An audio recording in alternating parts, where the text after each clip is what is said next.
Welcome to Everything Pro Wrestling. Everything Pro Wrestling is a show by the fans, for the fans. And here's your host, Conrad Cushman.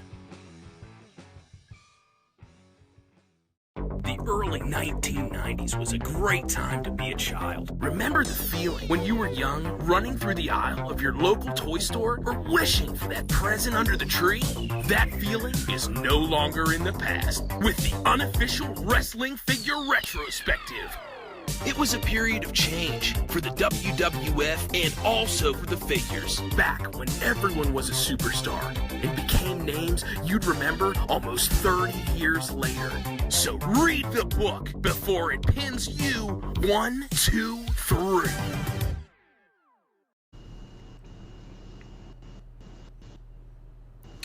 All right, folks, welcome to Everything Pro Wrestling.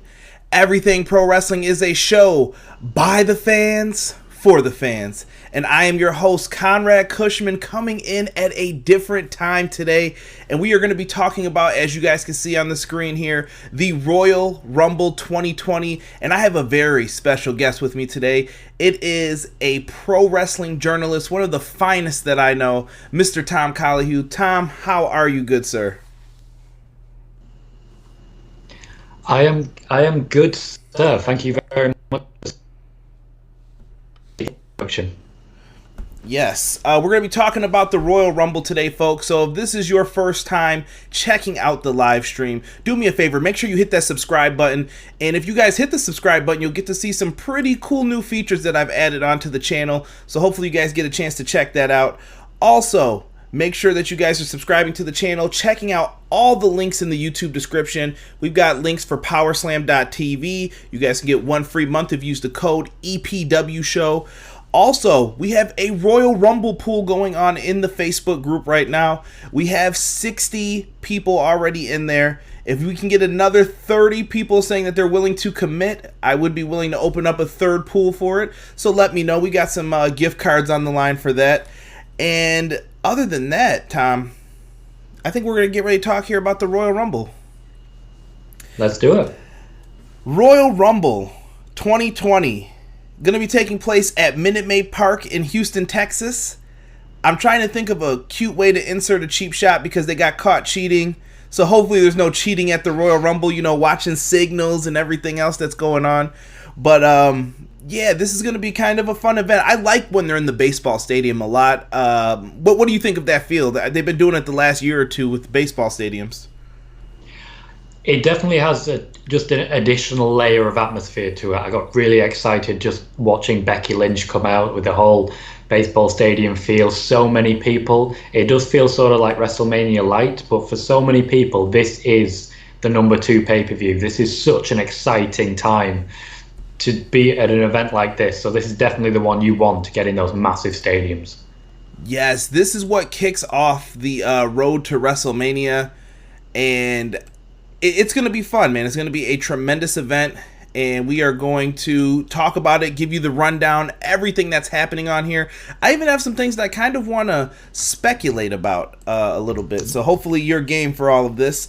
And live chat, we got some good people in here right now. So big shout out to my man Obi-Wan, Original Biggie. What's going on? Clay Loves Pro Wrestling. Good to see you in here, brother.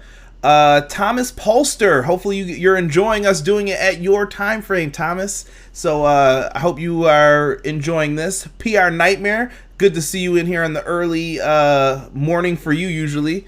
Erick Brennan in the house. Rockstar Savage. Connor Knows Wrestling. Connor, what's happening?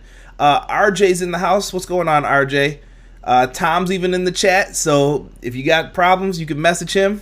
And we also have Rockstar Savage. What's going on, guys? Let's get into this, and I'll be reading some of the things going on in the chat throughout all of this. So let's go. Oh, Mr. Floodwater's here now. What's going on, Flood? Good to have you in here all the way from across the pond in Ireland. And Doug is in the house with his, hey, yo. What's going on, Doug? All right. Tom, before we get into this, I know we're going to talk Royal Rumble and everything with it, but I got to get something that's kind of leading into the Royal Rumble. WrestleMania. There's been lots of speculation. Is it going to a 2-day event? Would it be better if it's a 2-day event? I kind of want your thoughts on this because I'm 50-50 on it. So what do you think of it? Well, if it's going to 2-day, it's definitely not going 2-day this year because, to be fair, it kind of already has. We've got NXT TakeOver just beforehand, and if you want to break down some of the matches from the main card, we end up with something like a 14-hour show when you factor in those two events together. It's very hard to find a day for that second time because you've got the Hall of Fame, you've got Smackdown, you've got Raw. It's all sandwiched together. Yes, I think WrestleMania is way too long. Not entirely sure a second day is the answer. Yeah, I mean, did you check out any of the New Japan stuff when they did it? I mean, any thoughts on that? Yeah.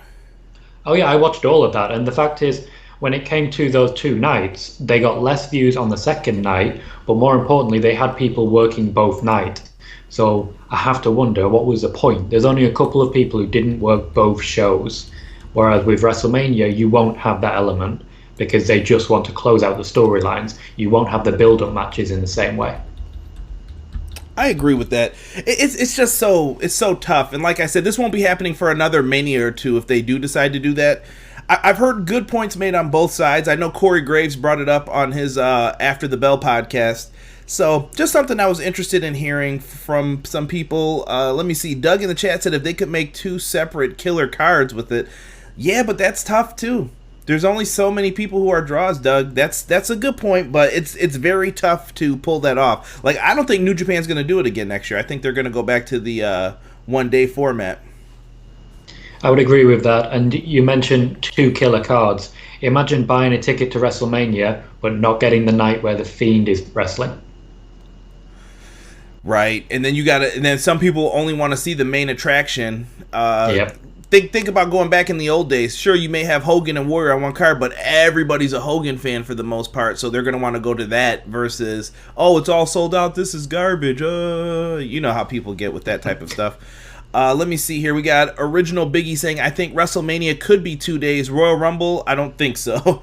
Eric Brennan says a 2-day would not work, I think, because of the amount of content hours for Mania in the week alone. Yes, they do have a lot of stuff happening, but Tom brought it up too, though, that NXT's already got their shows happening, guys. So I just wanted to bring up that 2-day WrestleMania thing. It's kind of something that I'm going to always mess around with in my head because I don't have a 100% feeling on which way they could go with it. And then Doug said, would tickets be for both shows? That's certainly a possibility. That's one way to mitigate that factor.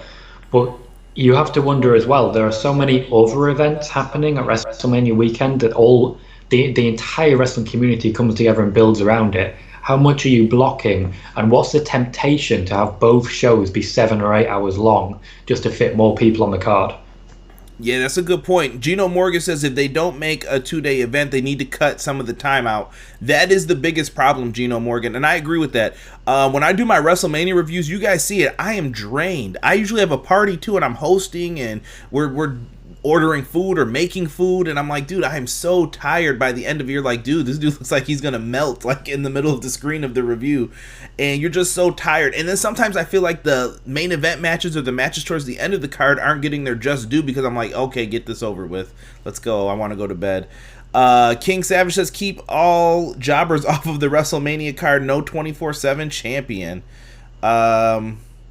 Let's see, some people say they're getting technical difficulties, but I would hope not. I don't see why. Everything looks fine on my end. Here, let's see. As regards the idea of keeping jobbers off, I'll let you focus on that while I answer this question. The idea of keeping jobbers off, I know it's like a bit of an uncouth way to say it, but I do understand what you're saying. The idea that maybe we could trim the fat a little bit, not give everyone the WrestleMania payday, look at things like the Andre the Giant Memorial Battle Royal as an example. Maybe something that we don't need on the WrestleMania card. Maybe look at some of the non-title matches that may be planned. For example, if we have Owens versus Rollins as non-title, is that a match we need? You have to ask that question. And you know there are some people who are going to be upset that maybe Rusev's not going to be on the card. Maybe other people who got a good push like an Aleister Black and Ricochet. It's going to be very hard to juggle that and choose who you define as a jobber. Very excellent points. I think Malik came in here, Narcolepsy Boy 94, Boogeyman, the winner of the 2020 Rumble. Malik, you can see yourself out for saying that. John L. Jackson said, what's going on? Hey, how you doing, good sir? Good to have you in here. Some people say the stream's working fine for them. They said they had to refresh. I don't know, but on my end, guys, it says excellent connection. So if you have the opportunity, refresh it real quick. Come on back in. Show me some love. My man Tom is in the house, and we haven't even started talking about the event yet, so we'll give you some time for that. And we're going to speculate on one more match for this card because I kind of want to see it personally on the card. Tom, you've been seeing the pre-shows, the back and forth with the Revival. There's a lot of rumors circulating. Are the Revival leaving the WWE? Are they just trying to get more money? Are they staying? We don't know the insights of it, but the Revival have been having this pre-show kind of war with Booker T. Do we see the Revival versus Harlem Heat? They're in Houston. There's no better time or place to do it, in my opinion. What do you think? Well, it's hard to say because I feel if they were doing it, they'd have announced it quite significantly earlier.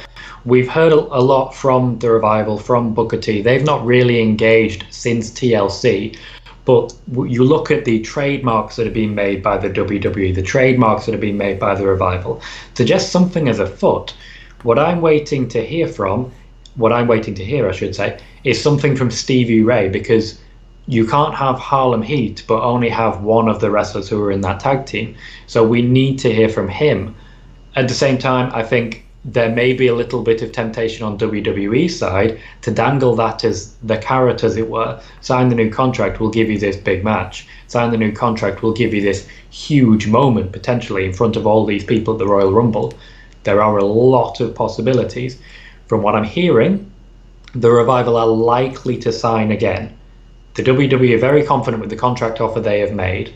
Whether or not this happens, we'll have to wait and see. But I think the fact that they are kayfabing it and turning it into an on-screen storyline is very telling. Yes. It reminds me of the situation with Carl Anderson and Luke Gallows a lot. Everybody thought they were going to sign and maybe go to AEW or New Japan again. And right when you think that they're going to, nope. They signed the contracts because there's a lot of money on the table, and it's hard to turn that down, especially if you have a family and you're from the United States. Do you really want to go work somewhere else? It's true, and you usually get little signs when a contract is about to be signed or is being signed, because it's not just about the money. You will often have conversations where the management will talk to wrestlers about, okay, here's how we're going to push you. The idea of Harlem Heat might be the start of that and might be that temptation. Right. One of the big things I've been hearing is that the Revival want a focus on the tag team division. And looking at Monday Night Raw, we just saw last night, spoiler alert, if you didn't see it, you may want to cover your ears for a second. But we saw new tag team champions crowned with Seth Rollins and Buddy Murphy, which seemed kind of odd that they would do that. But there's only really a couple main tag teams on the Raw brand. It's been something that's been struggling a little bit, and I think if you combined all the teams from both shows, you'd have an excellent tag division. I would agree with that. The SmackDown tag division in particular is very powerful right now, to the point where there's some teams, B Team for example, you don't see them. The last time we saw them, they were getting beaten up by Tyson Fury.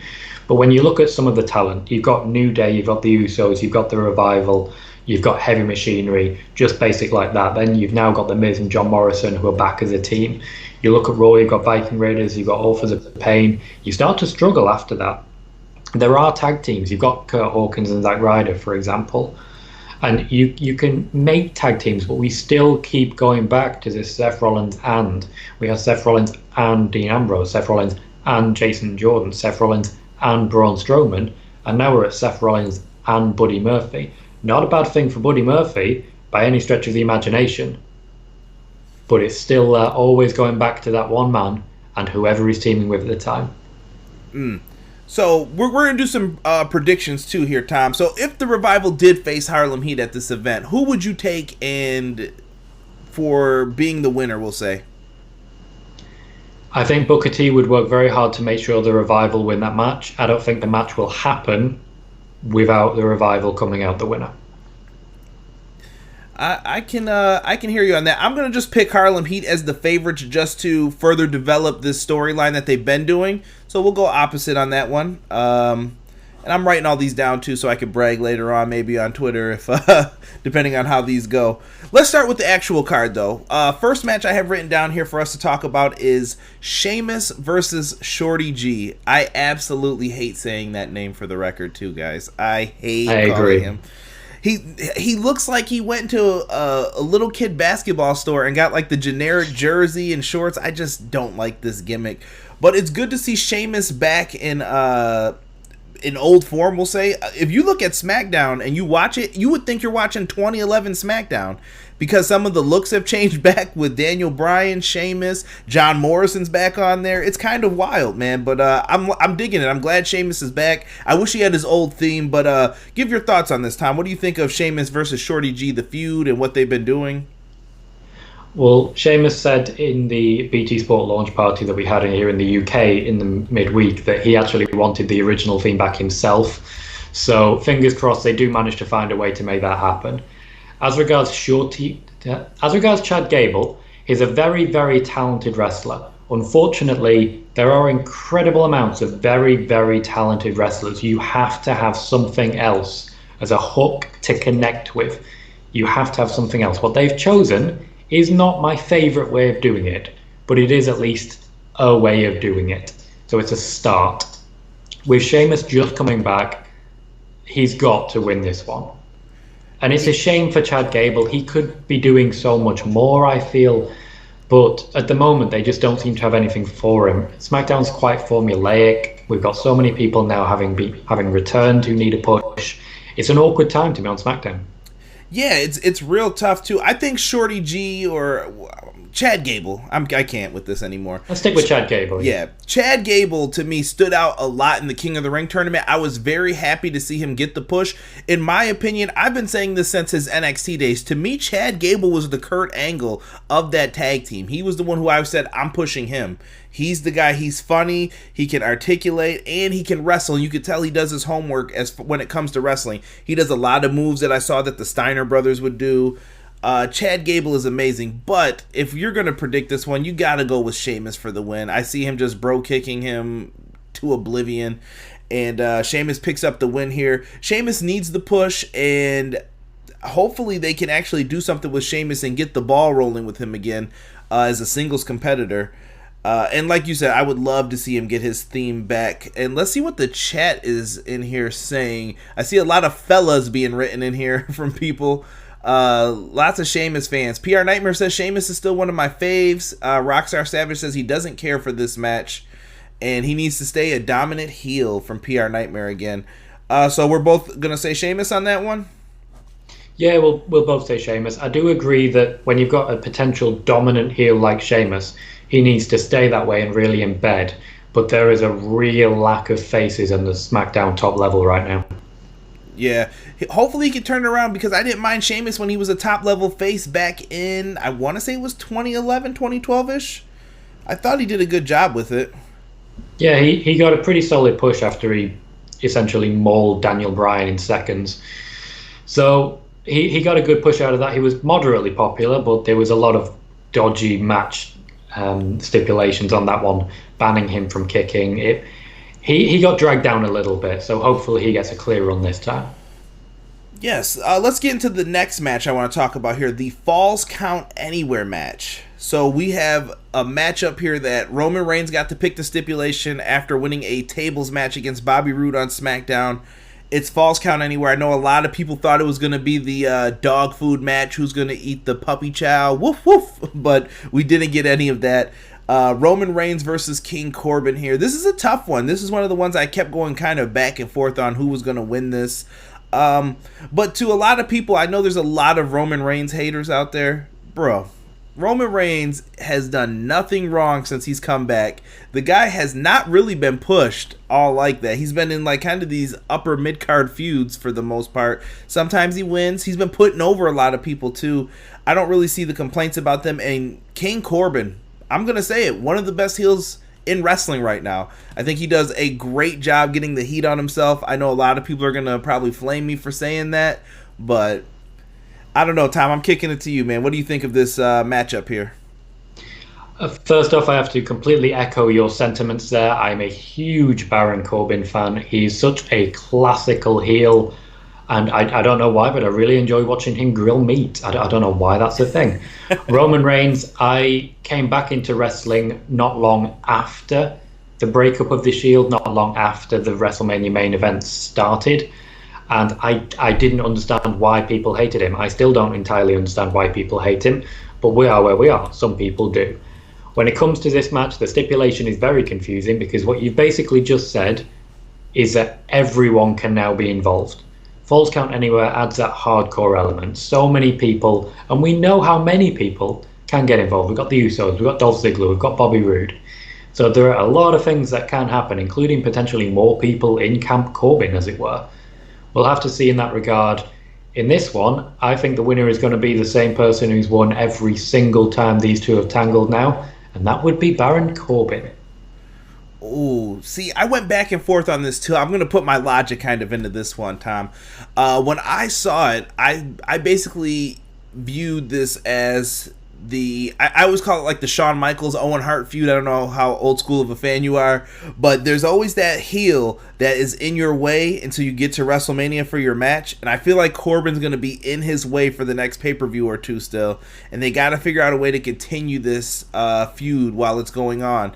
And Corbin winning would make sense, but I've also felt like with the stipulation of Falls Count Anywhere, the Usos are back. You can't have the Usos really look weak if they're helping Roman Reigns versus Ziggler and Roode and whoever else decides to help them in this. You've got a lot to mess with in this. I took Roman Reigns just because I said maybe they do end the feud here and they give him something else to do, but in my heart of hearts, I feel like Corbin's going to continue on and possibly go against Roman for something on the line later on at the next pay-per-view. I completely agree with that.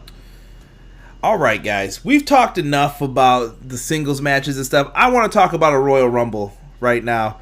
So we have the Women's Royal Rumble here, and I want to talk about surprises and everything else. How do you feel about the two Rumble format first, Tom? Well, it's been a while to get used to because I have a certain drinking game that I play with my friends when they come around to watch the Royal Rumble, whereby there's 3 of us, we pick numbers, so it's 10 numbers each, and every time the person who corresponds to that number is eliminated, we have a shot. So when it was one Rumble, that was 10 shots, and it was difficult. Now there are 2 Rumbles, and I never remember the second Rumble. I have to go back and watch the next day. It's especially awkward considering I've live tweeted the whole thing. So in that regard, quite difficult. But to be honest, if they break it down right, which they did last year, then you have that time to blow off steam. I do think last year they should have moved the tag team match away from where it was until after the Women's Royal Rumble, so that you don't get that AJ Styles, Daniel Bryan cool down match. They put on a great match, but nobody was really paying attention because they just had all of that with Becky Lynch.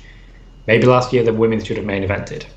Yeah, you have to strategically put these matches in the right place, and sometimes certain people are just going to get that reaction and people's attention, and they're going to figure out. That's how I felt with that Daniel Bryan AJ match. They kind of like diverted from where they wanted to like that match, but they were like, this is the one I can't pay attention to right now because we still got another Rumble coming up. Exactly.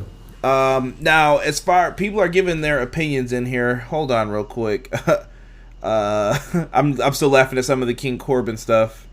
Flood, I'm okay with the Corbin stuff, and I'm pretty sure Tom is too from the way we were talking about it. They asked if we were sick of that feud. Yeah, so Women's Rumble, let's stick on that for now.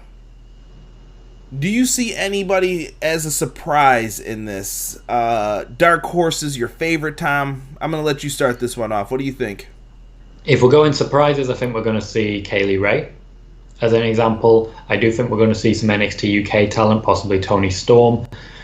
I would hope we're going to see Beth Phoenix because I think that's a great tease. I think she'd actually be a very good winner moving on to a feud with Becky Lynch. There's a bit of history there. They could easily reignite it, and I think she'd be a very good fit for a match. So I think that's maybe a surprise we'll get, but I think by and large NXT will provide most of the surprises. We could see some more names from the past. Michelle McCool as an example. She could be someone that we might see. But when it comes to female surprises, there's not that strong a board to look to. We could have absolute surprises, for example, Scarlett Bordeaux, but I think that's a bit too far. I would like to see Rhea Ripley in again. I think she had a great showing last year, and that's when she really started her ascent. When it comes to the winners, I've said for a few weeks now who I believe is going to win, and that will be Shayna Baszler with Sasha Banks as an outside chance. Okay, I'm going to echo that now. I'm calling it now. My pick, all my picks are written down beforehand, just for the record. I have Shayna Baszler as my pick as well for who is going to win this. But my dark horse kind of pick that I was thinking about would be if Ronda Rousey shows up. I think we're going to get that one-on-one match that we probably could have gotten. Some people really wanted it last year. Ronda Rousey versus Becky Lynch is a matchup that I think a lot of people still kind of want to see. I see a lot of people in the chat. Let me see what we've got in here. So PR Nightmare says Rhea Ripley wins. Malik Murray says Shayna Baszler or Sasha Banks for the win. Rockstar Savage says Sasha Banks should win the Rumble. It's her time. We got Shayna. Somebody put F Sasha. Clay Loves Pro Wrestling put, wouldn't be surprised if Charlotte took home the win here. Charlotte's kind of in the weeds a little bit. I feel like Charlotte is going towards the story of the women's tag titles for WrestleMania. Completely agree with you there. I think now is a good time for Charlotte to be in the weeds a little bit because she's been involved at the top level for a long time. She needs a little time of maybe a bit less pressure. She's still a human being. She still needs a bit of chance to cool off, as it were. And yeah, I think the tag titles is more likely. I do think we're going to see a four corners at WrestleMania for the tag titles. Champions Kabuki Warriors, and then a Raw team, a Smackdown team, and an NXT team. I would like that, actually. That doesn't sound too bad. Rockstar Savage brought up a good surprise here. AJ Lee. What do you think about that, Tom? Could AJ Lee pop up in this and make some noise? To quote a favored theme, I think there is no chance in hell. I would love to see it happen as well, Rockstar, but I don't think so.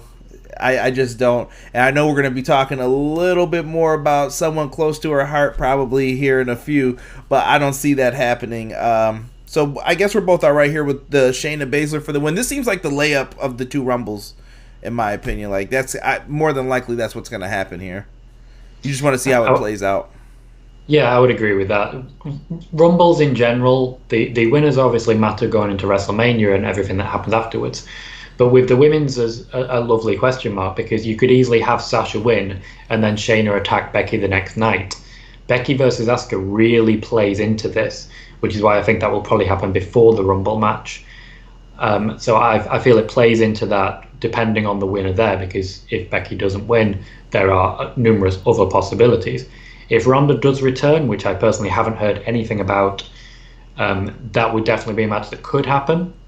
But I think storyline-wise, the story right now is that Becky Lynch is collecting checks from anyone who she hasn't been able to beat. Asuka is the only person left on that roster that she has not been able to beat. Now, there's a possibility we might see a Nia Jax surprise here. She's certainly close to full fitness, and that's the storyline they could go with. They have history. It'll get a lot of heat. But what I think is going to happen is that Becky's going to get a brand new challenger, and that is Shayna Baszler. I think Becky has been in need of some really good challengers too recently. I feel like there's not a lot of people on her level, as bad as that may sound, to where she reached main eventing WrestleMania. She's held the title for almost a year at this point. She's doing great things. We'll have to see. Nia Jax would be a nice surprise too. I'm a big Nia Jax fan. I know a lot of people always give her kind of a lot of stuff for it, but I like Nia Jax personally. I think she's done a good job, and she would be an awesome monster heel for Becky to try to take down as well. It's not my first option, but I could see it happening. Absolutely, completely agree. It's at least a fresh face. I'm not sure she'll be fit to return for the Rumble, but I'm confident we'll see her return leading into WrestleMania. So we've had, what's going on, No Lara? We had somebody say Toni Storm could be the person to win. Let's see here. Someone was not a fan of that comment, I guess. Ronda wins if she comes back. If not, Narcolepsy Boy 94 says it's going to be Sasha or Baszler. Some people are hoping for Asuka 2 belts, and some people are throwing their hands up saying yes for Nia Jax. I like it. Everything Pro Wrestling, it's your boys from the Everything College Basketball Podcast and Facebook group. I'm Josh Burton, letting you all know that if you like the college game, that there's only one spot to come find all you need to know. Yep, Josh, Peyton, and myself, Tyler. We are the three voices of ECB podcast and Facebook group. Peyton, tell them where they can find us and listen to us at. Well, Tyler, you can find us on Anchor, Spotify, iTunes, Google Podcasts, and all other podcast hosting sites. Also, go join our Facebook group, facebook.com/groups like everything college basketball. So if you want everything you need to know about the collegiate game or have a passion for it, there's only one spot that you need to check out on a weekly basis or a daily basis with the Facebook group. That's everything college basketball. Now let's get back to Conrad informing you on everything pro wrestling and the workings around it. Brother. Are you looking for the newest and hottest in the world of pro wrestling? Then check out the amazing action on Powerslam.tv, the biggest indie pro wrestling channel in the world. Get over 6,000 hours of the best events from over 150 of your favorite promotions from 20 different countries around the globe. Brands like Progress Wrestling, Evolve Wrestling, Combat Zone, Defy, PCW Ultra, PWX, Over the Top, Shine, and hundreds of others with fresh content added every day for only $5.99 per month. Get your free trial today at Powerslam.tv. Let's move on to the women's championship matches. Let's talk about the Smackdown one first here. The Smackdown Women's Championship match will be Bayley, the current champion, taking on Lacey Evans, getting a new push. This is a rough one for me. I'm still not feeling the Lacey Evans push as much as other people. I feel like it's very forced, and I don't like the, how do I want to put it, the military kind of political backing of it. And I saw some backlash today for some of the things that she was writing about it. I get that it's part of her character, but a lot of women who are independent, more so we'll say, were not in support of some of the things she was writing. So this could backfire on them. They want to tread lightly with this, I feel, if they want her to get over as a face. But I will say it's working. Some of the things you can complain about and have all this hoopla, I don't like it. I don't like Lashley and Lana and Rusev angle. At the end of the day, you have to admit when something's working, and that angle is working. I'm not the biggest fan of it, but it works. Tom, what do you think of the SmackDown women's title scene with this one? The SmackDown women's scene in general is a bit all over the place at the minute. You have a very clear top card and then quite a big gap between the rest of it. And you look at talent like Alexa Bliss, who were told you're not going to be in championship contention. And that's allowed her to have some time off, and people like Nikki Cross to get a push. Now you've got what's going on with Mandy Rose and Sonya Deville. I would love to see them more involved. I'd love to see more of Carmella. But at this point, they are definitely trying to work hard to push Lacey. And she's going to be a huge face. I know she divides a lot of opinion, but when you're in America and they give you the Team America sort of push, it's going to work. There is no disputing that. Even when she was a heel and she was still walking up and down from the ramp, I was confident when she turns face, she will be huge just because of that military background. She's in America. They love that. The crowds are already starting to chant her name. It's going to happen. As regards the match, I really don't see her winning. I think this is a very temporary feud to build her up a little bit, but I think she was a bit last-minute choice for SmackDown. I think she was put there to kill a bit of time, leading towards what is the money match, and that is Sasha Banks against Bayley. I see. Mr. Floodwater says he's very bored of Bayley. I could see why. I'm a big Bayley fan. I love all of the four horsewomen, but I can 100% agree with why. PR Nightmare says he's got Bayley over Lacey.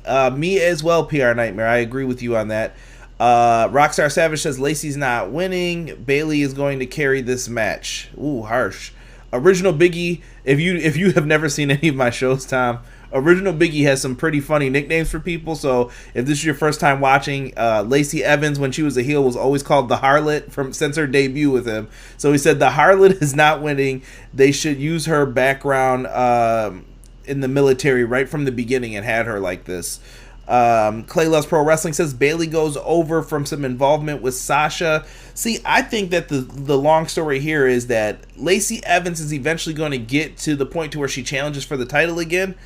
The question is just, how do they do this? I feel like Bayley gets the win here with help from Sasha, and then she has to overcome Sasha, then Bayley, to finally get her big WrestleMania moment for her family, her kids. You know, that's the storyline with all of this. I got Bayley taking the W here for this one. I also have Bayley. I don't think Lacey Evans will be on the main WrestleMania card. Ooh, unless she could factor in as a tag partner though for Charlotte, because I still cannot wrap my head around who would be Charlotte. Wrong brand. Huh? Wrong brand. But aren't the women's tag titles interchangeable on the brands? No, but the tag teams aren't. If there's a partner for Charlotte, it would be Natalya.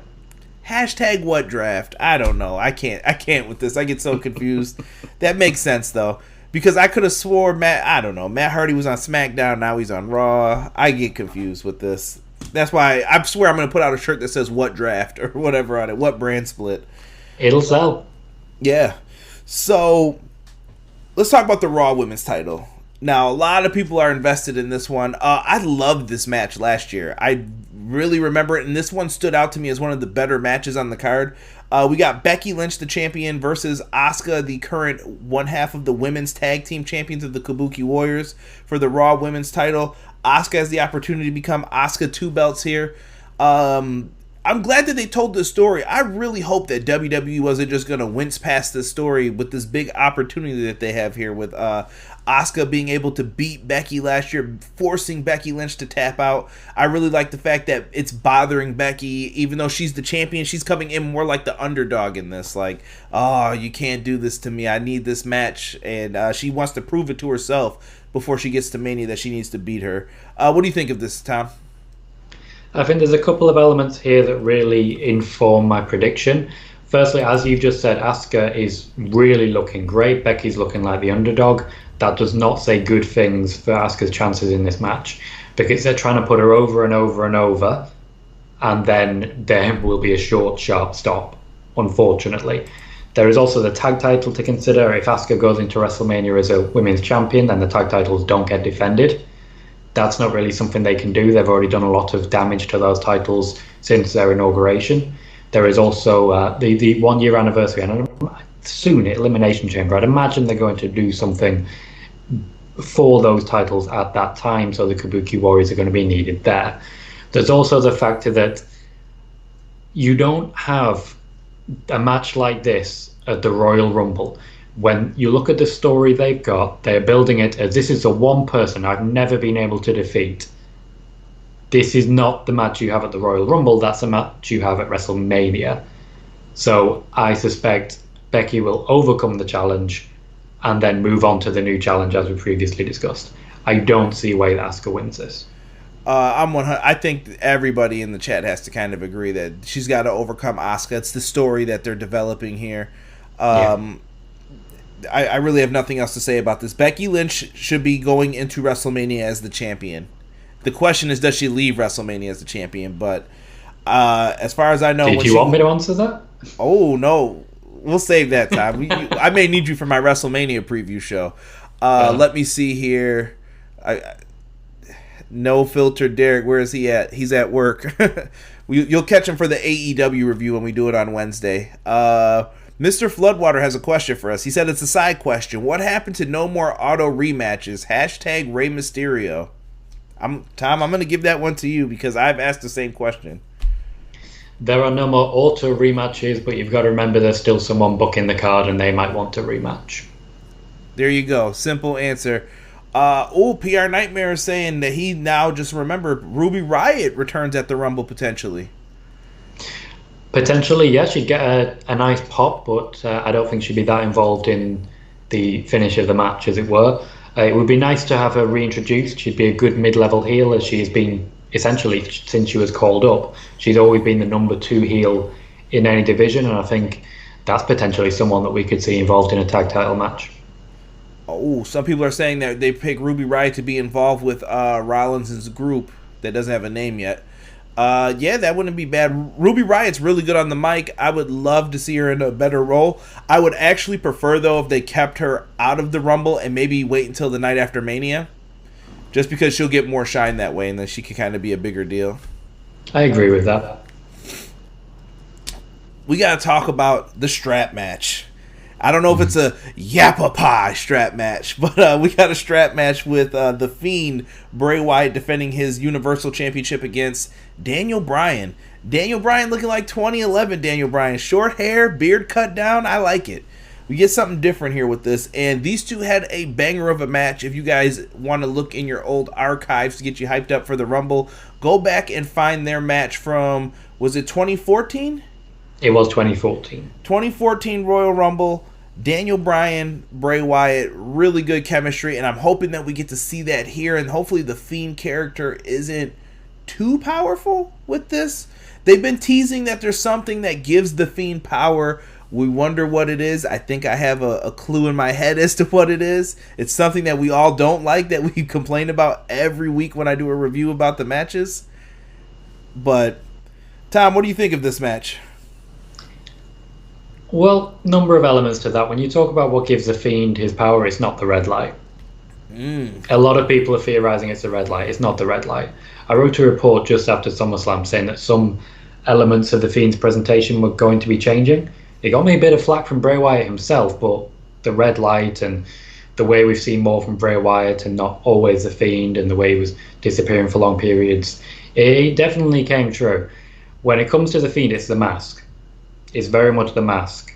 When they can take the mask off of the Fiend, suddenly you're left with Bray Wyatt. This is a multiple personality issue. The lack of Sister Abigail has meant that Bray Wyatt is exposed. He has no leadership. He has no direction. So he's created this new Fiend persona to guide him and protect him. When the mask goes, the Fiend goes. The Fiend right now is the favourite to main event WrestleMania. Daniel Bryan, God bless him, has not got a chance here. I don't know why the strap's even involved, because all that means is that the Fiend is going to be able to drag you so much closer and probably drag you under the ring just as easily. It's an interesting one, but I think this match is mostly to keep Daniel Bryan out of the Royal Rumble. Yes, I think Daniel Bryan's in this too. I think this is kind of a speed bump for what I plan on he's going to be doing. I see Daniel Bryan and Shinsuke Nakamura at WrestleMania. Like, you guys are getting some early thoughts on some of this stuff, so that's who I see him possibly facing. You get that kind of big money matchup, and it could kind of kick off the card, I feel, for a Mania. That's where I see Daniel Bryan heading for that.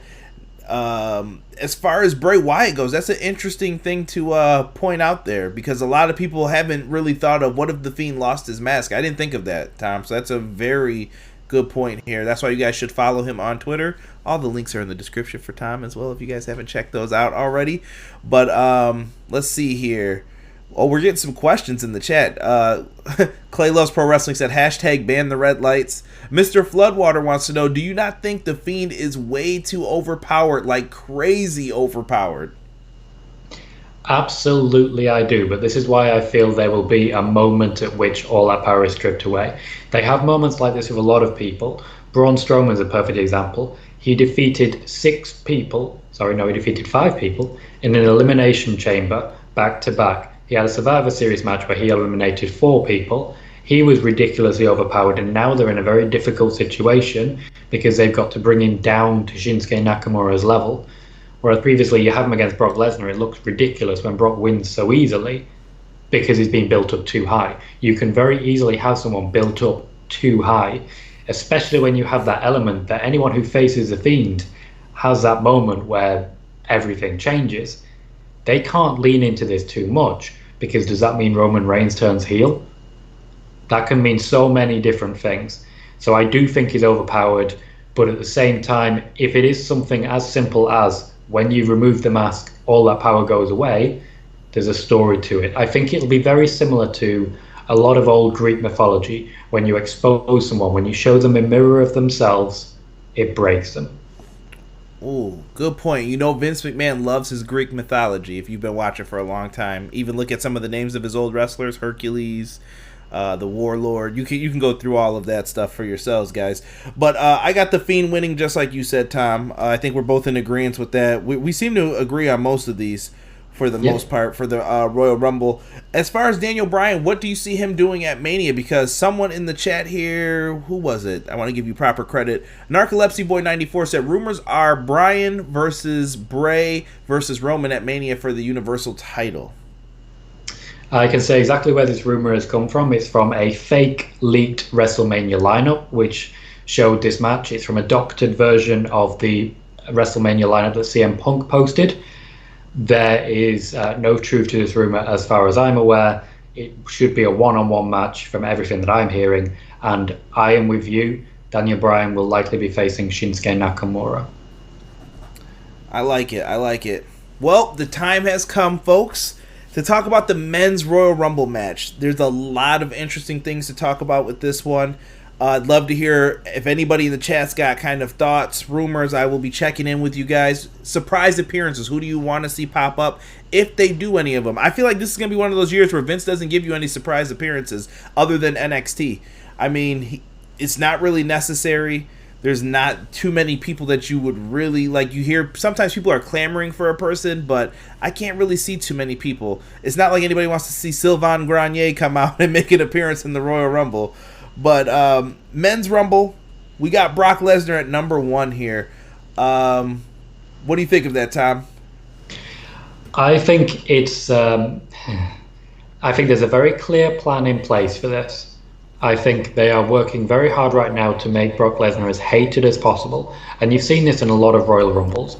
If they want someone to get a big pop, they build up a heel. It's why Roman Reigns came in at number 30 in 2016. Because they were worried Randy Orton wouldn't get a cheer at the end of it because you had Lesnar and Goldberg and The Undertaker. They had to guarantee him a cheer. Same time the next year, you had Roman at the end against Nakamura because anyone who eliminates Roman gets cheered. So what I suspect will happen is that we won't have a classical Iron Man this year. What we'll have is, say, for the first 7 to 10 entrants, they'll come in, there'll be real fan favourites, there'll be people like R-Truth, there'll be people like Elias. It'll be a proper fan favourites like that who are really getting positive attention, and they will be eliminated very quickly by Brock Lesnar. Then I think he'll come up against maybe a bit of a roadblock, let's say a Keith Lee. And what will happen at the end of it there, I've just seen it in the chat, and I'm sorry, but there's an element of this. After Keith Lee is eliminated, probably by Brock Lesnar, and people really hate Brock Lesnar, Cain Velasquez will then eliminate him, building up to a WrestleMania match. Velasquez has, of course, confirmed that he will be in the Royal Rumble. He confirmed that in midweek for the BT launch. I can definitely see that happening. It is definitely what I'm hearing is happening. They are trying again with another bite of this cherry. I've got another person in the chat saying that all I know is they better give me Matt Riddle versus Brock Lesnar in the ring alone at the same time. Do you see that being one of the hated ones as well? It's definitely possible. Triple H alluded to this in conversations before NXT TakeOver, where he said that when it comes to NXT talent in the Royal Rumble, he produces a list of talent and a list of potential big moments that they could have with those talent. He pointed out one key, obvious example, and that was Matt Riddle. So that is someone we can confidently say Triple H has requested in the Rumble, and the moment that is in question is, of course,